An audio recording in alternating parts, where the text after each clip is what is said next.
Ok, ok. Saludar a todos los compañeros que en este momento se conectan. Vamos a dar un breve lapso de tiempo a esperar que se sumen más compañeros. Recordar que estamos transmitiendo desde el canal de la Izquierda Socialista, la página La Izquierda Socialista de Facebook, sección mexicana de la Corriente Marxista Internacional.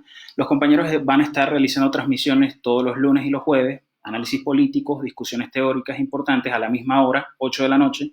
Entonces, para que estén al pendiente, puedan conectarse y participar. Recordemos que todo esto forma parte de una iniciativa de la Corriente Marxista Internacional de aprovechar la cuarentena para fortalecer la formación de cuadros, el análisis, la discusión política y prepararnos para la lucha de clases que vaya que está recrudeciendo, vaya que va a empezar a recrudecer, sobre todo, ya está recrudeciendo de por sí, pero cuando se levanten las medidas de aislamiento social, no cabe duda que las reacciones que se van a venir desatando, o cuidado si no un poco antes, por parte de las masas, que han visto cuál es la verdadera cara del sistema capitalista a partir de ahora, entonces nosotros tenemos que intervenir. Entonces es por eso que es bastante importante estas iniciativas de formación, de discusión, de encuentro, aprovechando el tiempo libre. Entonces, esperemos unos breves minutos. Quisiéramos saber si de alguna manera se escucha bien, si no hay ningún problema de audio.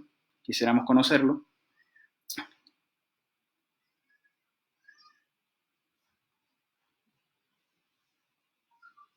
Ok. Bueno, en principio me presento, mi nombre es Luis Romero, yo soy miembro de la corriente marxista Lucha de Clases, sección venezolana de la corriente marxista internacional. Nosotros somos una organización que está conformada por jóvenes, trabajadores, luchadores sociales, bajo las ideas del marxismo y las más genuinas tradiciones del bolchevismo. Hay que decir que nosotros propugnamos un programa revolucionario para la transformación socialista de la sociedad. Queremos agradecer en primer lugar la oportunidad que nos brindan los compañeros de la izquierda socialista para tener este espacio de encuentro, de discusión con ustedes, cuando son exactamente las 9:05 de la noche, acá en Venezuela, allá en México son las 8 de la noche. Queremos entonces, bueno, reiterar ese agradecimiento a los compañeros de México. Hay que decir que la sección venezolana a partir del próximo lunes va a comenzar a realizar ciertas transmisiones. Vamos a comenzar el próximo lunes a las 7 de la noche, hora venezolana, con una transmisión donde vamos a analizar la situación de la pandemia del coronavirus a nivel mundial, pero a su vez su incidencia, implicaciones tanto económicas, sociales y políticas en nuestro país, en Venezuela. Entonces, para que estén al pendiente y también puedan conectarse y participar. Entonces, bueno, vamos a empezar ya con la temática. Si bien lo que nos ha convocado el día de hoy es el análisis sobre el asedio imperialista sobre Venezuela, las más recientes medidas que ha tomado Trump en contra de la revolución bolivariana, en contra del gobierno venezolano. Pero sin embargo, quisiéramos comenzar con unos breves comentarios referentes a la pandemia mundial, digamos que es la situación imperante, la situación noticiosa de primer orden, que necesariamente tenemos que referir a algunos comentarios, sobre todo en tanto sus efectos y la recesión económica que ha venido desatando de manera inevitable, ¿no? Hay que decir que la expansión del coronavirus expresa en buena medida la verdadera cara del sistema capitalista, ¿no? En la actualidad, en el momento en que generamos esta discusión, se suman alrededor de 1.900.000 contagios a nivel mundial y cerca de 114.000 decesos. A lo mejor ya la cifra ya quedó desactualizada, pero en todo caso eso va en crecimiento, ¿no? No cabe duda que las noticias que vemos en los medios de comunicación, los decesos que se están generando, sobre todo en las personas de la tercera edad, vaya que son imágenes bastante dramáticas, ¿no? Y esto sin duda viene de las décadas de permanentes recortes al gasto en sanidad que ahora explotan a la cara de la ciudadanía y que evidencian claramente cuál es la verdadera orientación de un sistema que está definido única y exclusivamente por el afán de lucro de un puñado de capitalistas, de parásitos, y en detrimento de quienes en buena medida son los que producen la riqueza, en buena medida no, los que realmente producen la riqueza social, que son los trabajadores. Entonces, hay que decir que esta pandemia ha desatado, ha detonado sin lugar a dudas, una gran recesión mundial, ¿no? Que ya se estaba previendo desde mucho antes, pero que a partir de ahora se ha detonado, ¿no? Hay que decir que ya hemos visto desplomes bursátiles brutales, ¿no? El aumento del desempleo. La OIT estaba leyendo un informe en donde informan que la pandemia, directa o indirectamente, ha venido afectando a cerca del 81% de la población activa de todo el planeta. Estamos hablando de alrededor de 2.700.000 habitantes en todo el planeta que se han visto afectados de alguna manera, ¿no? Tanto por las medidas de aislamiento social como de alguna manera por el empleo, el tema de empleo, en fin, ¿no? Amenazas de quiebras masivas, la reducción de vuelos comerciales alrededor de un 50%, países que ya están en contracción económica, algunos ya lo estaban incluso desde antes de que apareciera la pandemia, así como el rompimiento de las cadenas de suministro de todo el sistema económico global, ¿no? Todo esto, de alguna manera, con muy pocos precedentes. Pero vale hacer una aclaratoria. La propagación del virus del COVID-19 no es la causa central de la crisis, de esta recesión. Digamos que la crisis del capitalismo ya se venía gestando desde hace mucho tiempo. Antes, ¿no? Hay que decir que el coronavirus al final termina jugando el papel de un accidente histórico que sacó a flote la crisis del capitalismo que, como lo venía diciendo, ya se venía gestando, ¿no? Ya estaba a punto de desatarse incluso antes de que surgiera la pandemia, ¿no? Los niveles de crecimiento en muchos países ya venían en declive. Incluso hay que decir que países como Alemania y Japón ya estaban en recesión. La economía china ya estaba en franca ralentización. Toda la playa de economistas burgueses venían vaticinando la inminencia de esta gran recesión, que dadas sus características, apunta a convertirse en la peor crisis en la historia del capitalismo. Al final, la dispersión, o mejor dicho, la propagación del COVID-19 es un accidente histórico que expresó una necesidad subyacente. Sin lugar a dudas, la crisis orgánica del capitalismo, una crisis de sobreproducción. Hay que decir que los capitalistas pudieron eludir la crisis de la década del 70 mediante la expansión masiva del crédito, de esta manera agrandando artificialmente la capacidad de consumo y manteniendo la producción de las empresas en cierto nivel, ¿no? Claramente las deudas de las familias, las empresas y los estados se acrecentaron exponencialmente en las décadas posteriores, pero se fueron acumulando un sinfín de contradicciones que en la crisis del 2008, sobre todo con la quiebra de Lehman Brothers y bueno, el colapso de los mercados bursátiles, sobre todo los mercados inmobiliarios, sacaron a flote todo ese montón de contradicciones que se venían gestando previamente, ¿no? Entonces, hay que decir que los gobiernos burgueses a partir de allí decidieron acometer una serie de políticas de rescate hacia los banqueros, hacia los empresarios, poniendo dinero público en sus arcas, pero a costas de fuertes planes de austeridad masivos que señalaron grandes recortes a la salud, a la educación, al gasto social, plantearon fuertes políticas de flexibilización en las relaciones laborales, ataques a las pensiones, entre otras, ¿no? Con esto no pudieron salvar nada al final, ¿no? Solo pudieron retrasar el colapso que hoy ya es más que evidente. Hay que decir que el capitalismo en este caso intentó infructuosamente, vaya manera, infructuosamente restituir el equilibrio económico, pero mellando el equilibrio político y social que existía hasta hace algunas décadas, ¿no?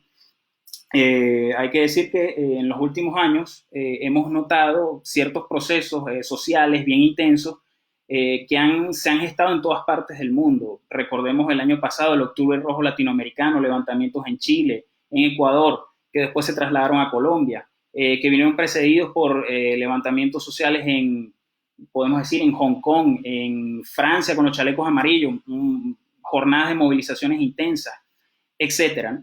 Entonces, aquí veíamos cómo el proceso molecular de la revolución terminaba expresando cómo socialmente el descontento de la masa estaba tratando de rebelarse en contra de este sistema, está de alguna manera así proporcionando alguna respuesta social necesaria de las clases trabajadoras ante ese saqueo, ese despojo permanente de sus derechos y sus conquistas alcanzadas en décadas de intensa lucha, ¿no? Debemos decir que el COVID-19 al final es la chispa que desató el incendio, pero esta chispa presenta ciertos agravantes particulares, ¿no? Como cómo se han cortado las líneas de distribución, la paralización de la producción en muchos países, en muchas áreas debido a las medidas de aislamiento social, ¿no?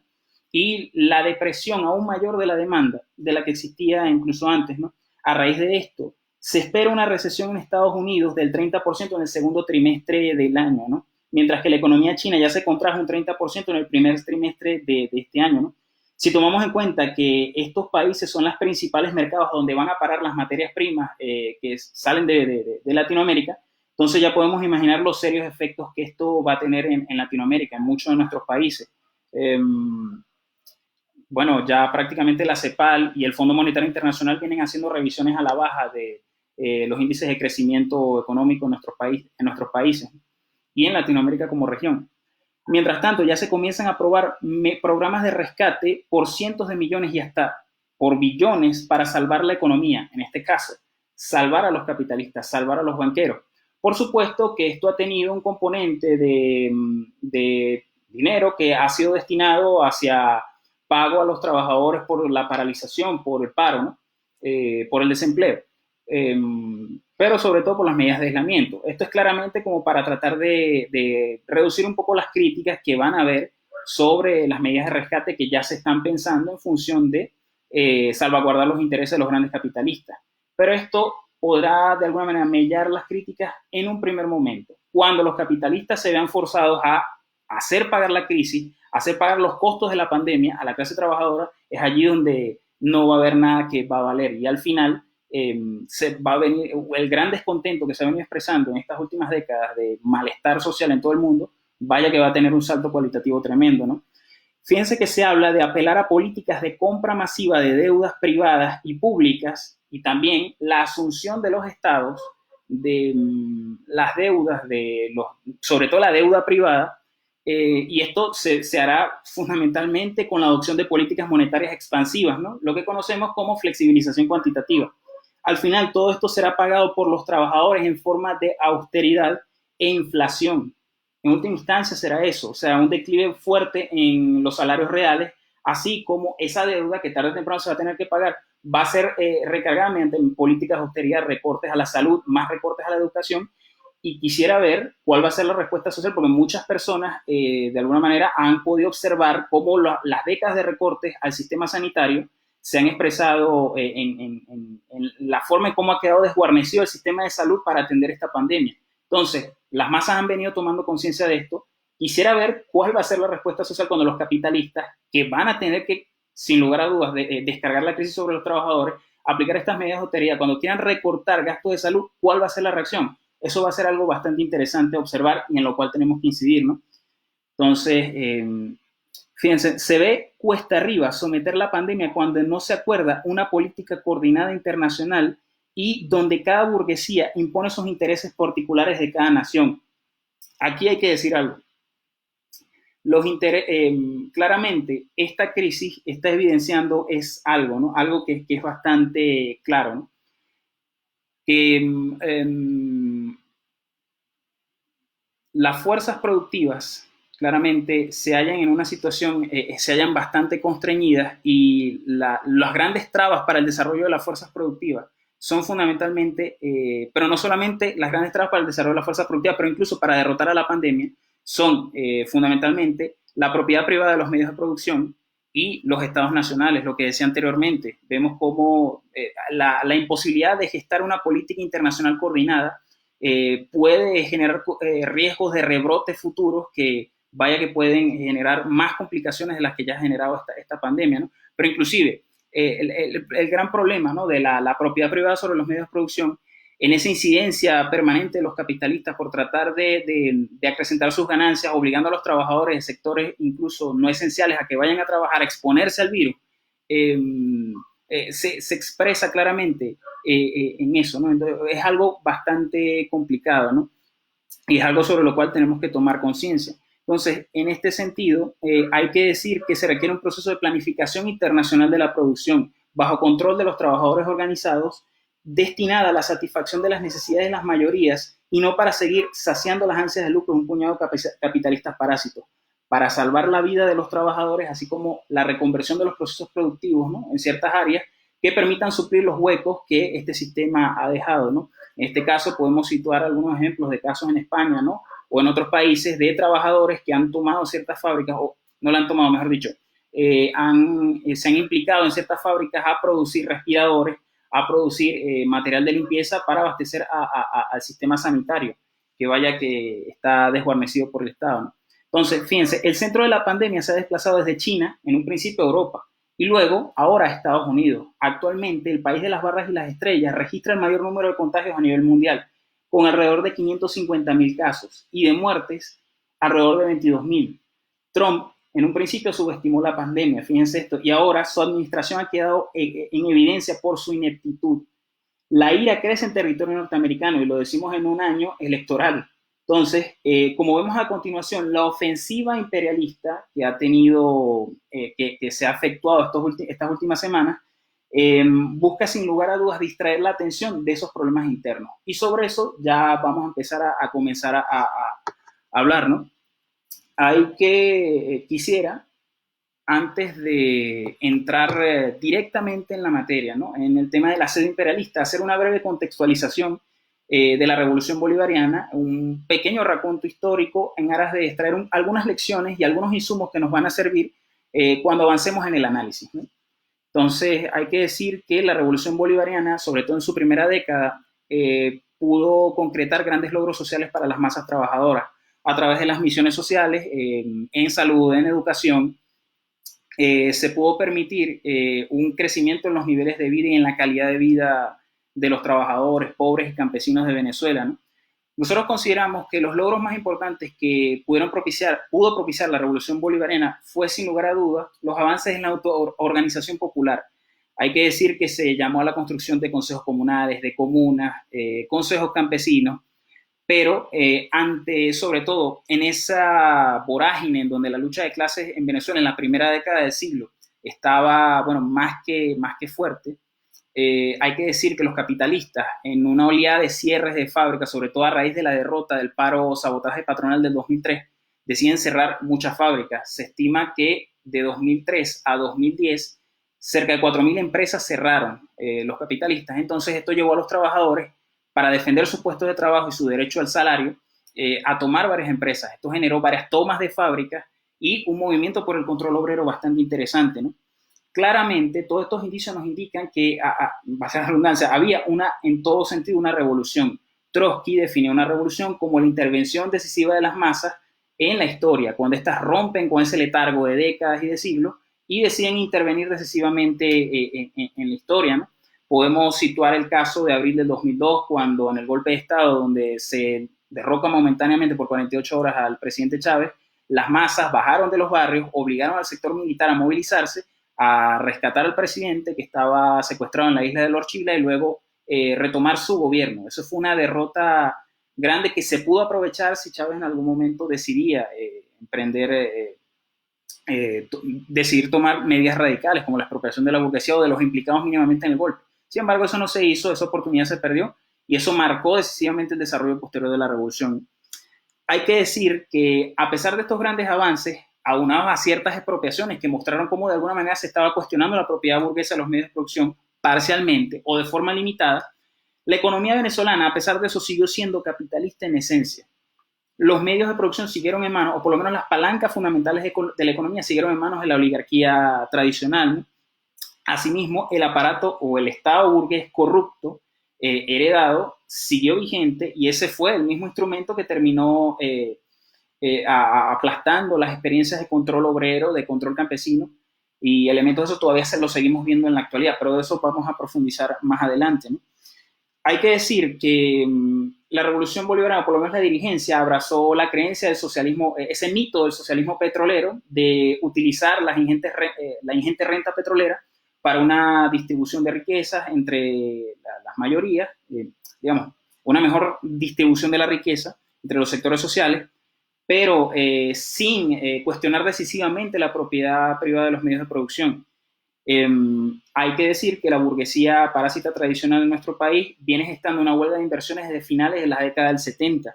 Y hay que decir también que la burguesía, la fórmula tradicional de acumulación de capital, mejor dicho, la acumulación de divisas de la clase capitalista de riqueza, se ha gestado mediante la apropiación de la renta petrolera mediante múltiples formas, no solamente a través del Estado con subsidios directos, sino también subsidios indirectos, a través de la política cambiaria, etcétera, pero fundamentalmente a través de medidas fraudulentas, ¿no? Las importaciones fraudulentas. ¿De qué modo? Solicitan una cantidad de divisas para importar una buena cantidad de bienes específicos. Hay que decir que la economía venezolana depende en un 70% de las importaciones, tanto de bienes terminados como de bienes de capital. Entonces, al final no importaban nada, se llevaban los dólares y eso ha generado un clima de desposesión fuerte, de sangría, de riqueza nacional en la historia venezolana. El libro de Emilio Medina Smith, un economista ya fallecido, de 2005, que se llama La fuga de capitales de Venezuela, muestra que eso es una de las características que han marcado el siglo XX venezolano, sobre todo la segunda mitad, ¿no? Entonces, ante todo este escenario, surge la revolución bolivariana y se implanta, sobre todo después que se propinan las derrotas a la contrarrevolución, un modelo de regulaciones keynesianas que implicaron un control de cambios y un control de precios, que como se perduraron por mucho tiempo, no cabe duda que impidieron el funcionamiento normal del capitalismo. Hay que decirlo. Si se decide preservar las relaciones de propiedad burguesas, no se le puede decir permanentemente a un capitalista que debe reducir la cantidad reducir sus costos entonces, claramente, ellos van a sabotear cualquier forma de regulación o de control de precios, como en efecto lo hicieron. Asimismo, el control de cambio, que en un principio se instauró como una medida necesaria para tratar de frenar la fuga de divisas que se había gestado, sobre todo después de la derrota del paro patronal, al final terminó convirtiéndose en un mecanismo de transferencia de divisas a la clase capitalista. Y lo que vemos, el resultado, es que la década de los precios del petróleo altísimo de 2004 a 2014 hicieron que Venezuela llegara la fuga de capitales, la fuga de divisas por parte de la clase capitalista puede rondar, no hay datos precisos, pero ronda entre los 300.000 y 500.000 millones de dólares. Eso quiere decir entre 43 y 72 veces las reservas internacionales de Venezuela hoy, que se hallan en el orden de los 6.700 millones de dólares. Entonces, vemos, eso es un elemento claro que nos permite entender un poco la grave crisis que atraviesa Venezuela en la actualidad, ¿no? Claro que en la época de vacas gordas, en esta década de altos precios petroleros 2004-2014, hay que decir que el gobierno bolivariano entendió o pensó erróneamente que la renta petrolera o los precios del petróleo siempre iban a estar por encima de 100.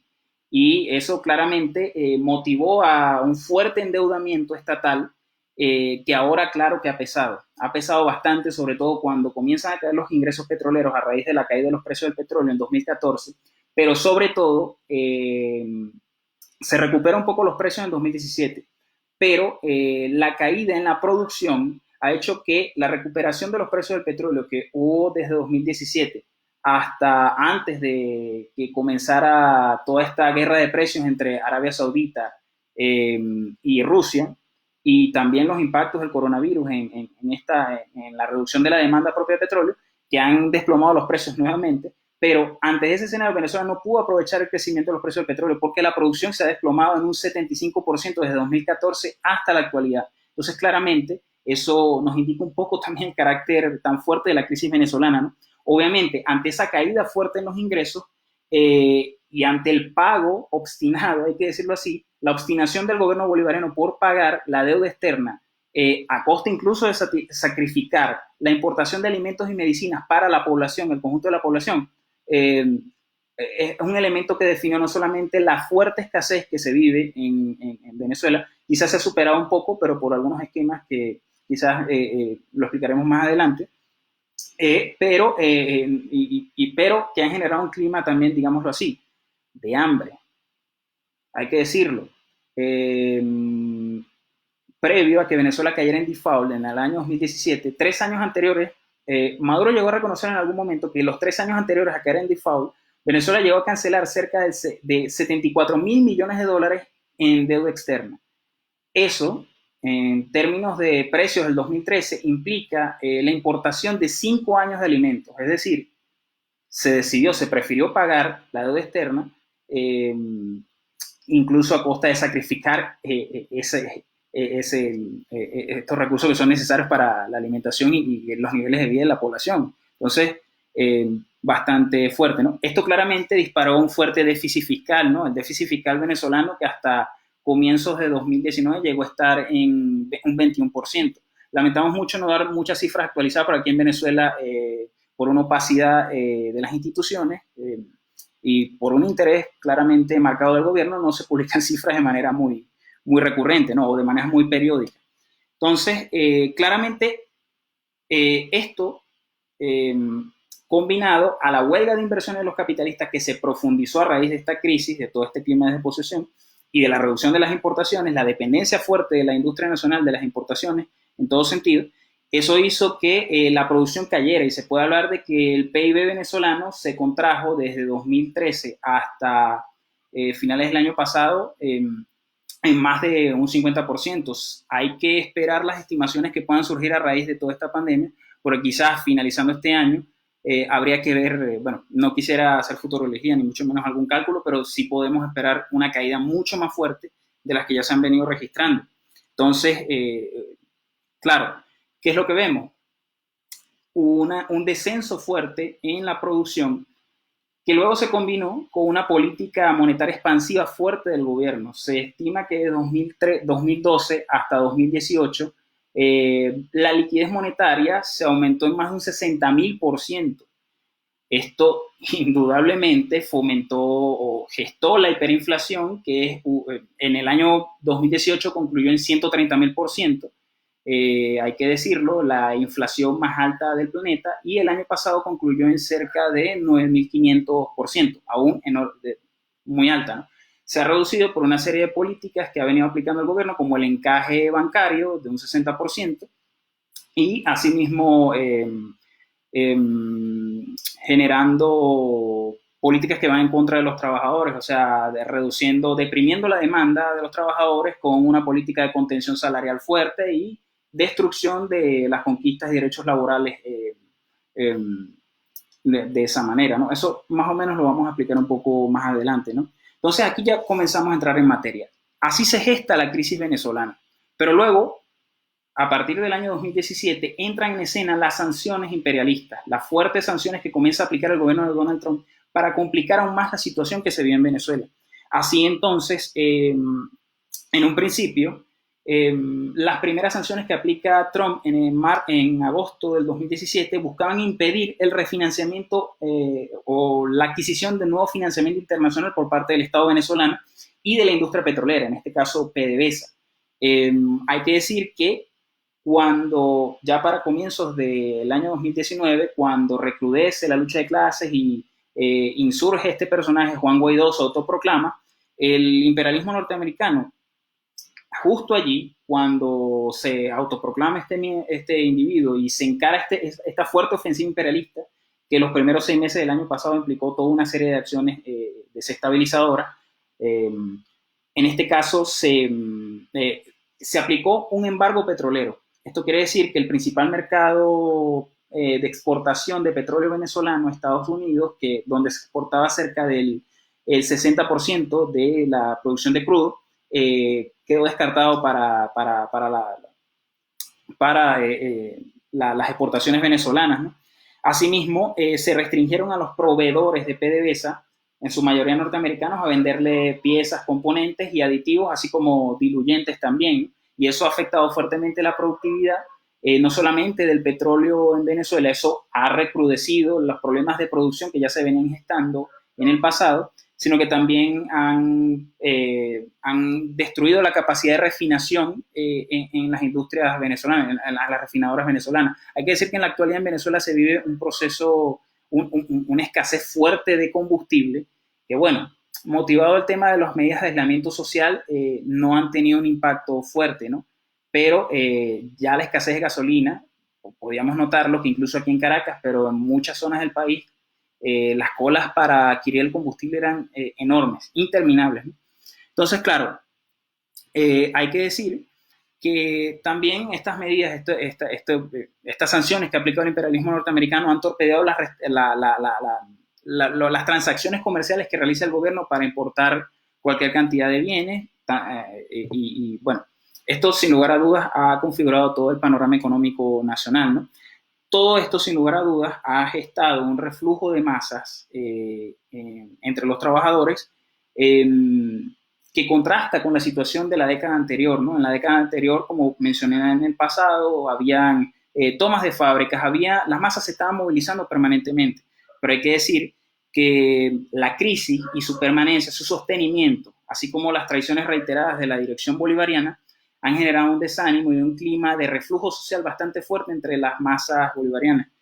Trotsky, en su artículo Flujos y Reflujos de 1921, explica ese proceso, que movido también al proceso anterior, a los procesos sociales anteriores, las masas pueden, de alguna manera, ante un contexto de crisis, en principio, salir a luchar por defender sus conquistas o tratar de impedir que la crisis los afecte. Pero, transcurrido el tiempo, los trabajadores se ven ya de alguna manera, entran en reflujo. Entonces optan por salidas individuales. Aquí en Venezuela hay que decir que esas salidas individuales han implicado que las personas se dediquen hacia la economía informal o en su defecto hacia la emigración de países. Se estima que en Venezuela en los últimos años han salido millones de personas. Algunos hablan de más de 4 millones de personas en los últimos 5 años, lo que es bastante fuerte, ¿no?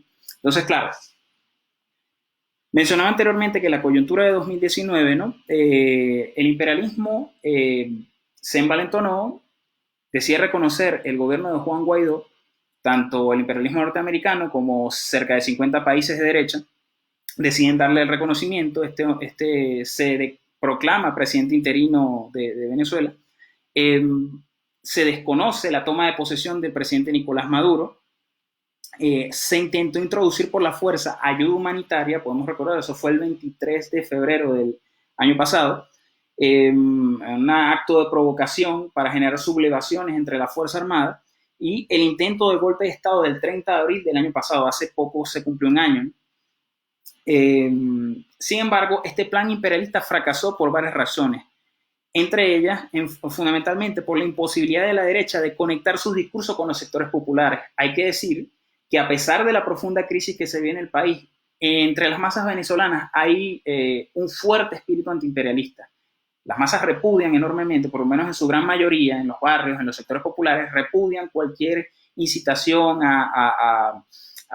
digamos, a la desestabilización nacional, las guarimbas que permanentemente la oposición de derecha ha tratado de convocar, movilizaciones en donde se respalda a una posible intervención norteamericana en nuestro país. Eso las masas en su mayoría lo repudian. Entonces, la imposibilidad de la derecha de conectar con la necesidad de las masas, eso vaya que lo ha hecho fracasar, naufragar sus planes, ¿no?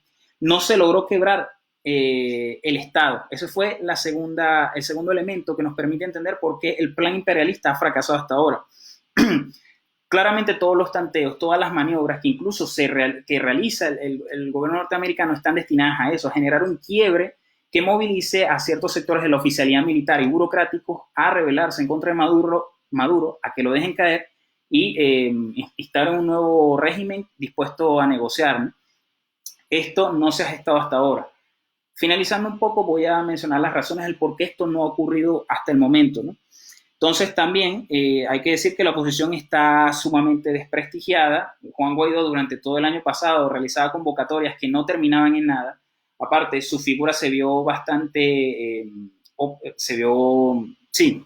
fue perdiendo autoridad en la medida en que realizaba convocatorias que no llegaban a nada, pero esa promesa de generar un cambio de gobierno que nunca se dio, al final hizo que este personaje perdiera toda clase de apoyo, ¿no? Incluso entre sectores de derecha es muy cuestionado en la actualidad. Sin embargo, a pesar de esto, el gobierno sigue estando atado de pies y manos con las sanciones, y esto lo ha llevado a realizar ciertas jornadas de negociación con la oposición. Claro, esto en la medida en que el gobierno ha digamos, descartado cualquier posibilidad de una salida por la izquierda, entonces las negociaciones, incluso concesiones a la derecha, a la burguesía, al imperialismo, no se han hecho esperar. Entonces, es así como llegamos a este periodo, ¿no? Hemos visto cómo en las últimas semanas el imperialismo norteamericano ha emprendido una nueva ofensiva fuerte en medio de toda la conmoción mundial por la propagación del coronavirus. Ha emprendido nuevamente una serie una ofensiva en contra del gobierno venezolano.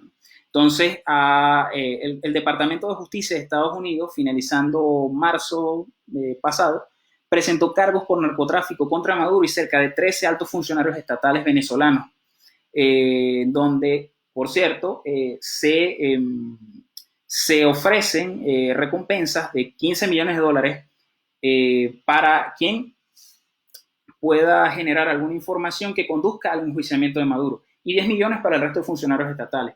Los demás funcionarios que han aparecido en esta lista está Michael Moreno, presidente del Tribunal Supremo de Justicia, Diosdado Cabello, uno de los líderes del movimiento bolivariano, y hay que decir que el presidente de la Asamblea Nacional Constituyente, también Tarek El Aissami, ministro de Industrias y vicepresidente del área económica.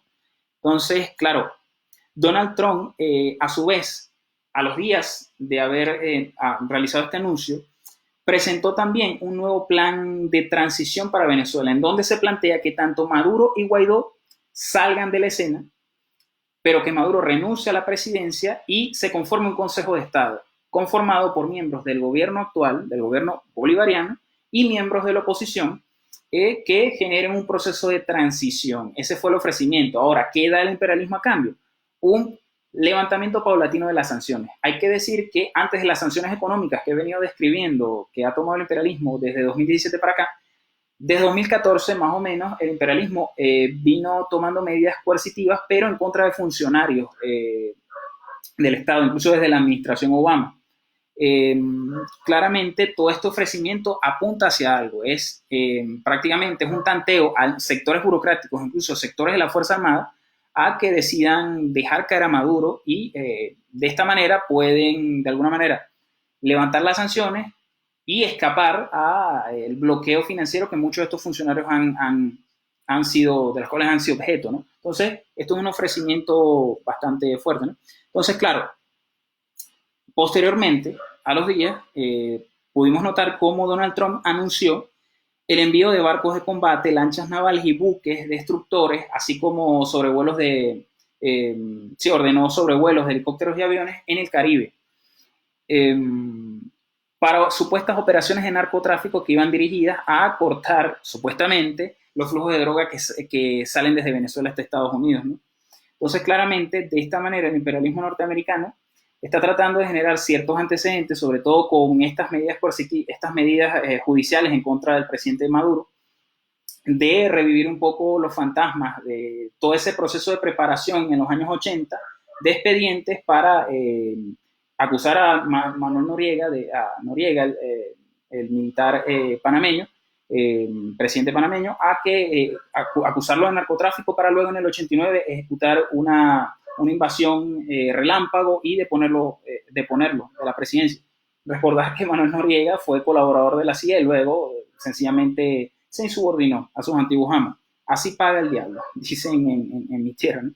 Entonces, claramente la hipocresía del imperialismo no tiene límites, ¿no? Aquí vemos cómo el imperialismo norteamericano, que tiene ya ciertos antecedentes, como por ejemplo, cómo colaboraban en la guerra de Vietnam con las fuerzas de Vietnam del Sur, facilitando incluso la utilización de aviones de la Fuerza Aérea Norteamericana para el traslado de la heroína que servía para financiar a Vietnam del Sur en esta guerra. Entonces, es bastante curioso. Asimismo, como desde la implantación del Plan Colombia, la multiplicación en la producción de cocaína desde Colombia a Estados Unidos ha sido abismal.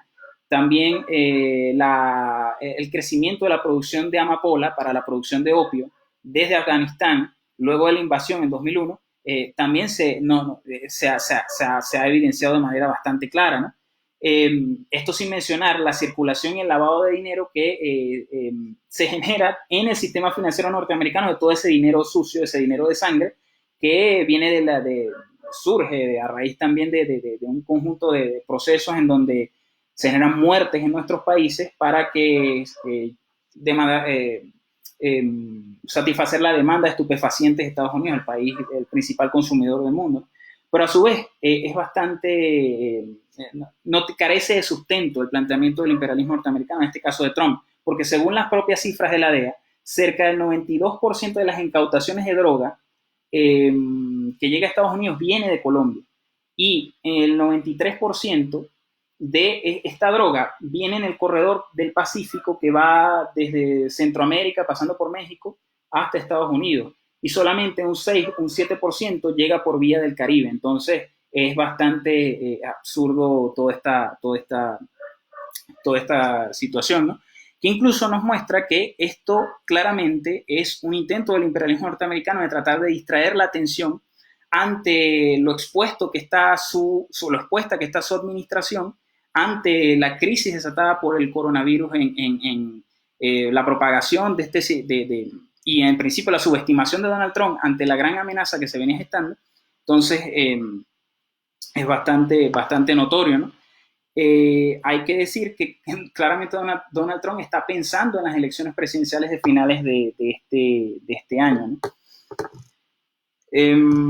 Entonces, claro, aquí surgen otros elementos a tomar en consideración. Disculpe. La posibilidad de una invasión o de un golpe de Estado.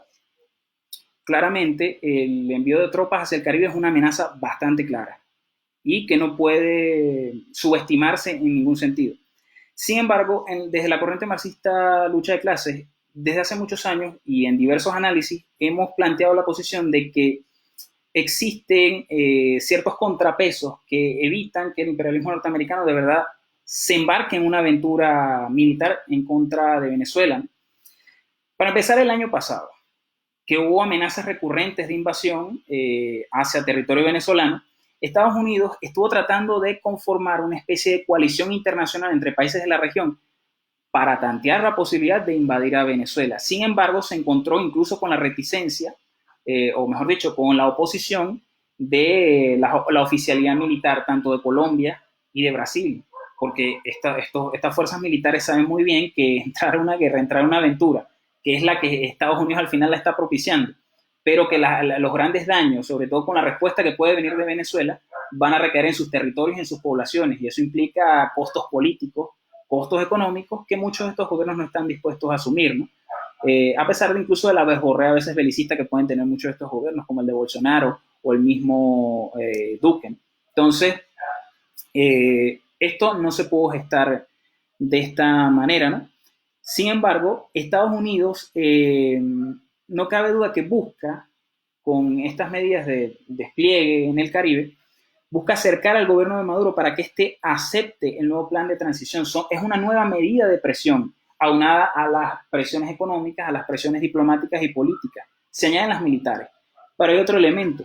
Quizás existe la posibilidad a futuro de que esta sea una prolongación a las sanciones económicas, pero con un bloqueo naval, no propiamente con una invasión. Y todo esto como un elemento de añadir mayor presión para que se genere un quiebre en las fuerzas estatales y se pueda generar un cambio de gobierno, que es lo que buscan. Entonces, esto claramente nos dice cuál es la intencionalidad real del imperialismo norteamericano, ¿no? Entonces, hay que decir que el imperialismo norteamericano también, las condiciones para la invasión es bastante complicada, ¿no? Sobre todo en este preciso momento de gran descontento, en donde el imperialismo norteamericano se ha quedado expuesto ante la pandemia, pero incluso desde antes existía una fuerte reticencia de la opinión pública norteamericana para aceptar o convalidar una nueva invasión, una nueva aventura bélica en Estados Unidos. Podemos recordar en el año 2013 cuando Barack Obama estaba planteando la posibilidad de invadir Siria y encontró con una fuerte resistencia, protestas, bueno, inclusive hasta la esposa se mostró, entre comillas, opuesta, ¿no? En todo caso, eso ya te muestra un poquito de que el imperialismo también entiende, más en un año electoral, que hay un contrapeso y una dificultad allí, ¿no? Pero inclusive hay que decir que en esta medida que tomó el imperialismo norteamericano de desplegar sus fuerzas navales en el Caribe, también en este momento encontró resistencia dentro del propio Departamento de Defensa norteamericano. El propio Departamento de Defensa norteamericano sí, consideró inoportuno.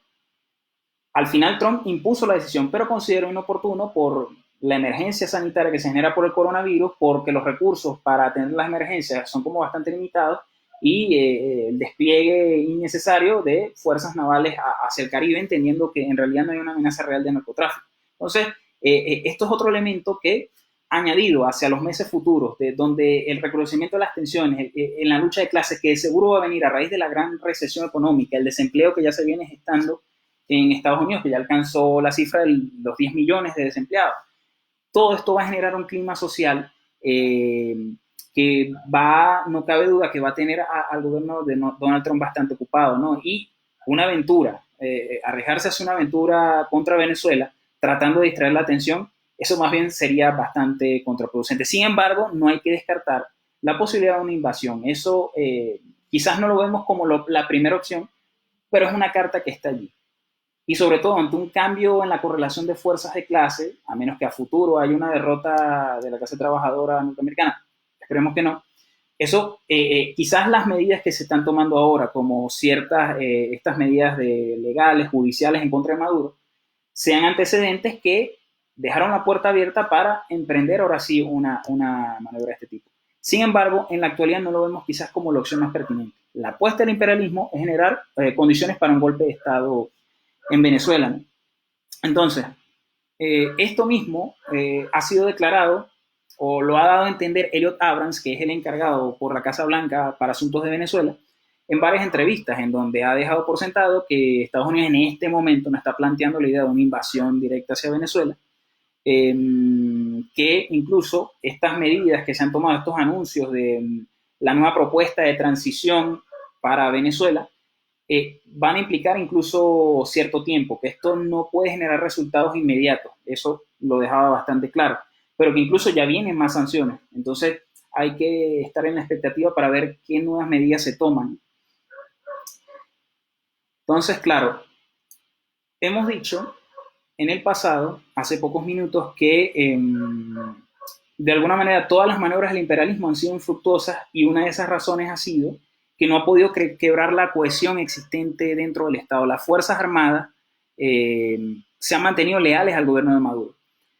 Hay que decir que hay varias causas que refieren a eso. En buena medida ha habido un proceso de fuerte politización desde sobre todo el golpe de Estado de abril del 2002 para acá, fuerte proceso de politización, las Fuerzas Armadas se asumen como chavistas, asimismo, porque claro, recordemos que el propio movimiento bolivariano surge en las filas de las Fuerzas Armadas, entre las filas de las Fuerzas Armadas, y claro, esto también se suma al hecho de que se han generado todas las intentonas golpistas que han habido, de las cuales ya podemos perder la cuenta, desde 2002 para acá, todas las intentonas golpistas fracasadas han sido luego, han dado paso a innumerables purgas dentro del seno militar. Entonces, claro, eso ha purgado elementos reaccionarios de las Fuerzas Armadas, pero hay que decirlo,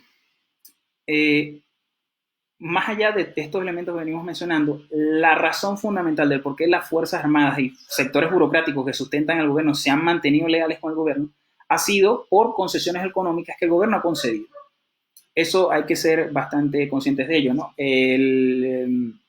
Hay que decir que el gobierno le ha concedido a las Fuerzas Armadas el control de la industria agroalimentaria a través de la gran misión abastecimiento soberano. No de la industria agroalimentaria, me equivoco, perdón, de la distribución de alimentos. Por otro lado, el control de PDVSA, o mejor dicho, la gerencia de PDVSA ha sido una gerencia militar, así como la gerencia de muchas empresas estratégicas en la nación lo dirigen militares. Eso por un lado. Pero también la creación, y esto es fundamental, la creación de la corporación minera, petrolera y gasífera, o mejor dicho, de explotación petrolera, minera y gasífera, administrada por militares, que no cabe duda que es una enorme tajada de riqueza nacional que se le está concediendo directamente al sector militar, ¿no? Y esta concesión ha mantenido de alguna manera esos lazos de lealtad y han generado enormes privilegios entre capas militares y también sectores burocráticos. Pero debemos decir que esto se puede transformar en su contrario, porque en la lucha de esos privilegios o en la preservación de esos privilegios, nosotros no podemos descartar la posibilidad de que estos sectores en un futuro, por preservarlos, decidan negociar con el imperialismo, sobre todo si Maduro pierde el control de la situación, sobre todo si comienzan a percibir que Maduro pierde el control de la situación social, se haya totalmente bloqueado y sin posibilidad de hacer algo, y sobre todo si el apoyo que ha contado de Rusia y China de alguna manera muestra cierto declive. Yo sé que muchos compañeros en Venezuela deben estar observando esto y deben pensar que quizás esa política de apoyo permanente, de esa asistencia financiera que ha dado China sobre todo, de esos apoyos en diplomáticos y militares que han concedido Rusia, que eso quizás se mantenga de manera permanente, pero nosotros, de la posición de lucha de clases, creemos que esos apoyos solamente se han mantenido en la medida en que los planes imperialistas han fracasado. Obviamente, si Maduro llegara a perder el control de la situación, estos gobiernos no estarían dispuestos a meter las manos en el fuego por un gobierno que, a pesar de que es garante de sus intereses en Venezuela, porque vaya que han habido concesiones que se le han otorgado a los rusos y a los chinos, eh, sobre todo en la explotación de recursos estratégicos en nuestro país, en el petróleo, minería, incluso en la alteración de composiciones accionarias de varias empresas estatales para que ciertas corporaciones o empresas de estos países participen. Quizás eso es un elemento que los motiva a ellos a cuidar un poco esos intereses acá en Venezuela. Pero esto no es absoluto y esto puede cambiar al cabo de un tiempo, ¿no? Entonces, esto es algo necesario que esclarecer, ¿no? Porque no puede haber ningún tipo de confianza ante estos sectores, ¿no? Entonces, es necesario mencionar que la política del gobierno bolivariano ha sido totalmente contraproducente para combatir a la reacción, para combatir al imperialismo. Ha sido totalmente inconsecuente en todo sentido, ¿no? Nosotros, desde Lucha de Clases, Sección Venezolana de la Corriente Marxista Internacional, hemos venido denunciando desde hace algunos años el marcado viraje en las políticas que ha venido tomando el gobierno bolivariano, que ha venido aplicando una serie de políticas antiobreras y antipopulares que han descargado el peso de la crisis sobre los hombros de los trabajadores. Como venía diciendo hace algunos minutos, el gobierno ha venido imponiendo una política de contención salarial y ha desmejorado las condiciones laborales de los trabajadores de Venezuela, sobre todo a través del memorándum 2792, que te plantea el desconocimiento de los contratos colectivos, plantea la reducción de las ventajas de remuneración salarial que exceden al salario mínimo, y todo con la excusa de preservar los puestos de trabajo. Claramente una orientación, incluso algún matiz un poco marginalista, ¿no?, en la política que ha tomado el gobierno en este sentido, ¿no? Asimismo, esto ha venido acompañado de un recrudecimiento en las tendencias represivas del gobierno en contra de los sectores populares y sobre todo los sectores de trabajadores que se manifiestan, ¿no? Cómo se utiliza fuerzas especiales como el FAES o el DIGESIN para dirimir disputas obreras. Hemos notado sobre todo en los últimos meses cómo esto ha tenido, digamos, una mayor fuerza, ¿no?, sobre todo, ¿no? Podemos notar los casos de dos trabajadores del estado Sucre, mejor dicho, tres trabajadores del estado Sucre que estaban encabezando una protesta por mejoras salariales hacia la gobernación del estado Sucre, que terminaron presos y con medidas, ciertos cargos como de traición a la patria, fíjense ustedes. Asimismo, dos trabajadores de la refinería El Palito que por organizar o participar simplemente en una especie de asamblea obrera terminaron presos y con medidas de casa por cárcel. En una de las empresas básicas de Guayana, en Sidetur, un trabajador por pegar un cartel que decía salario digno terminó siendo sacado del su puesto de trabajo por un cuerpo de seguridad del Estado y preso.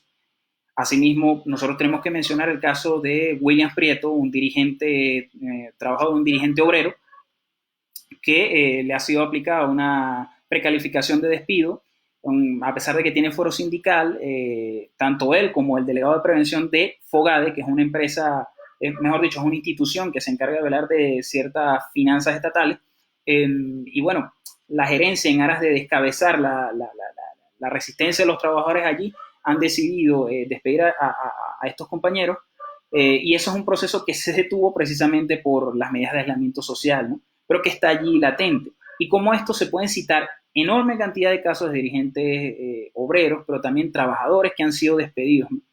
Entonces, esto nos tiene que llamar a la reflexión, ¿no? Claramente, toda esta política erosiona las bases sociales del proceso bolivariano. Este proceso solamente se ha podido mantener y ha podido resistir los embates de la reacción y del imperialismo en la medida en que las masas se han mantenido movilizadas. Sin embargo, claramente estas políticas vienen a erosionar esa base social, ¿no?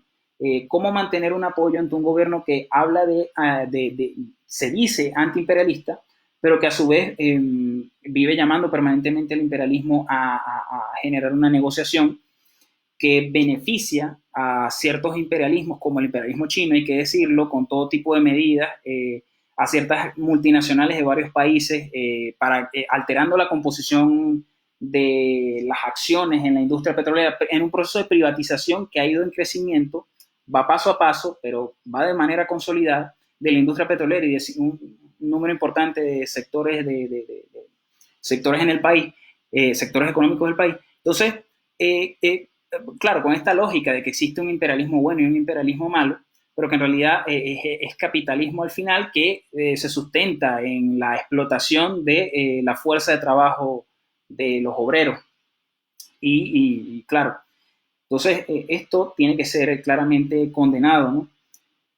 Claramente, el tosudo sostenimiento de las políticas de conciliación de clases del gobierno nos han conducido a este campo, ¿no? A esta situación. Entonces, nosotros consideramos desde Lucha de Clases que la única manera de derrotar el imperialismo yace en la necesidad de extirpar el capitalismo en Venezuela. En este caso, expropiar a la burguesía nacional, que es el agente, los agentes del imperialismo en nuestro país. Asimismo, expropiar las multinacionales del imperialismo en territorio venezolano, los grandes monopolios que existen, acompañado de un plan mucho más integral, ¿no? Tanto la instauración de un monopolio estatal sobre el comercio exterior, en donde ya no se le sigan otorgando dólares a la burguesía, solamente lo fuga para ni siquiera satisfacer las demandas de importación en nuestro país. Asimismo, sí, la expropiación de todos los latifundios y de la banca privada, todo para constituir un plan de emergencia revolucionario y erigir una economía planificada en función de los intereses de los trabajadores y pobres del país. Esto es algo que nosotros defendemos y es más que necesario. También como medida urgente se tiene que se tiene que apresar a todos a todos los derechistas que de alguna manera, sí, a los dirigentes de derecha, Juan Guaidó en particular, en primer lugar, que son los agentes de desestabilización interna del gobierno norteamericano en nuestro país. Esto es necesario que esta medida se tome, ¿no? Entonces, nosotros consideramos en este sentido que estas medidas tienen que tomarse de inmediato, pero sin embargo, ¿el gobierno bolivariano está en condiciones de tomarla? Nosotros realmente creemos que no. Claramente el gobierno ya tiene serios compromisos con este sistema que amenaza con devorarlo. Porque claramente, a la par de las concesiones que se han generado a la burguesía, a pesar de toda esta vorágine de lucha tremenda que ha habido desde que surge la Revolución Bolivariana hasta ahora, ha venido surgiendo una especie de burguesía media, digámoslo así, que se ha enriquecido o que ha logrado, o que sus niveles de acumulación se han desarrollado a base de cercanías con el Estado, donde incluso muchos funcionarios del gobierno están directamente implicados en esto, con sus testaferros, con grandes propiedades que ya los convierten en una clase con sus intereses y que presiona dentro del Estado para que las medidas que se tomen apunten a beneficiarlos a ellos directamente. No es casual que muchas medidas que se toman, como la exoneración de aranceles, que se tomó hasta hace pocos meses, ¿no?, a ciertas importaciones, que han beneficiado sobre todo a estos sectores que han creado bodegones por doquier de productos suntuarios y que tienen una procedencia clara de estos sectores que están vinculados al gobierno, o que incluso funcionarios que a través de sus testaferros tienen allí sus empresas, ¿no? Entonces, claramente hablamos de burócratas, hablamos de personas que ya se asumen como burgueses, de que tienen un compromiso con este sistema y están impedidos de tomar una decisión. Por eso que nosotros consideramos que estas medidas revolucionarias, en este caso, llevar la revolución hasta sus últimas consecuencias, solamente puede ser tomada por los trabajadores organizados.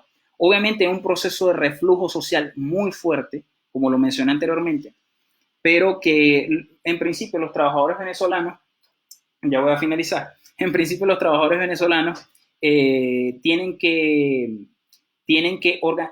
generar una discusión. Los trabajadores y las organizaciones de izquierda propiamente tienen que generar un debate y un balance sobre las lecciones de la Revolución Bolivariana, sobre el papel que ha jugado la dirección y la necesidad de construir una alternativa revolucionaria que trate de aglutinar la combatividad del chavismo que aún está allí dispersa, esperando a ser llamada para luchar en función de los intereses de las grandes mayorías y llevar la revolución hasta sus últimas consecuencias. Entonces, este debate, esta discusión que acabamos de tener, esperamos que haya sido sumamente interesante, que haya resultado provechosa para todos los compañeros que se han conectado la noche de hoy. Antes de despedirme, quisiera agradecer nuevamente la oportunidad que nos han brindado los compañeros de la izquierda socialista para realizar esta transmisión. Recordar que todos los lunes y los jueves, a la misma hora, a las 8 de la noche, a través del canal de la izquierda socialista, se van a estar realizando transmisiones en vivo de discusiones políticas y teóricas para aprovechar el tiempo de cuarentena. Asimismo, a partir del próximo lunes, pero en este caso en horario venezolano a las 7 de la noche, la sección venezolana va a comenzar a realizar transmisiones de este tipo para replicar esta experiencia que nos parece sumamente importante y trascendental para prepararnos de cara al recrudecimiento de la crisis del capitalismo, la crisis más profunda que va a afrontar el capitalismo, sobre la cual tenemos que intervenir. Entonces, bueno, agradecido, nos despedimos y que tengan una muy buena noche. Venceremos.